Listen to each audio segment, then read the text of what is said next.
ગુજરાતના ખેડૂતો માટે ખૂબ સારી વાત છે. ગુજરાત સરકારે 350 કરોડ રૂપિયાનું કૃષિ રાહત પેકેજ જાહેર કર્યું છે. ગુજરાતના 1.5 લાખથી પણ વધુ ખેડૂતોને આનો લાભ મળવાનો છે.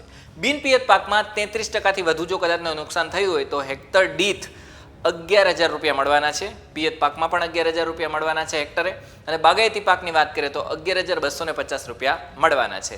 વિસ્તારે વાત કરીએ શું છે વિગતો. નમસ્કાર, વાઇબ્સ ઓફ ઇન્ડિયા સાથે હું સમીર. આપણે જાણીએ છીએ કે જુલાઈ મહિનામાં છે ને બહુ ભારે વરસાદ પડ્યો હતો, જેના કારણે દ્વારકામાં, જામનગરમાં, જુનાગઢ, આણંદ, રાજકોટ, પોરબંદર, નવસારી, ભરૂચ સહિતના અનેક જિલ્લામાં, અનેક તાલુકામાં ભારે નુકસાન થયું હતું ખેતીમાં. હવે ગુજરાત સરકારે આના બદલ સર્વેની જાહેરાત કરી હતી અને હવે સહાય આપવામાં આવશે એવી રીતના જાહેરાત કરી છે.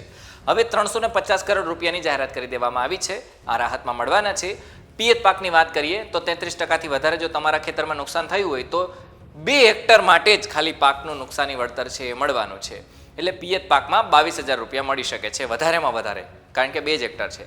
બિનપિયતની વાત કરીએ તો ત્યાં પણ 33%થી વધારે નુકસાન થયું હોય તો 11,000 રૂપિયા વગેરે મળવાના છે. એટલે 2 હેક્ટર દીઠ 11,000 રૂપિયા એટલે 22,000 રૂપિયા જેવું કંઈક થઈ જાય છે. જો જુલાઈ માસમાં જો વરસાદ પડ્યો હોય અને બાગાયતી પાકમાં નુકસાન થયું હોય ને, અને એ નુકસાન 33%થી વધારે હોય તો એમાં 2 હેક્ટરના 25,500 રૂપિયાની જાહેરાત કરી દેવામાં આવી છે.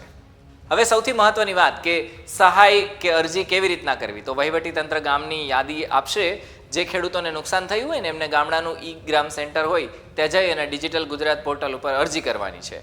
ડિજિટલ ગુજરાત પોર્ટલ પર અરજી કરી અને તમે આ યોજનાનો લાભ છે લઈ શકશો, સેવાનો લાભ લઈ શકશો. જો તમે ગણદેવીના ખેડૂત છો, નવસારીનું ગણદેવી છે ત્યાં, તો તમારે TDO એટલે કે તાલુકા વિકાસ અધિકારીને અરજી કરવી પડશે. માહિતી કેવી લાગી અમને કમેન્ટમાં જણાવો. ધન્યવાદ.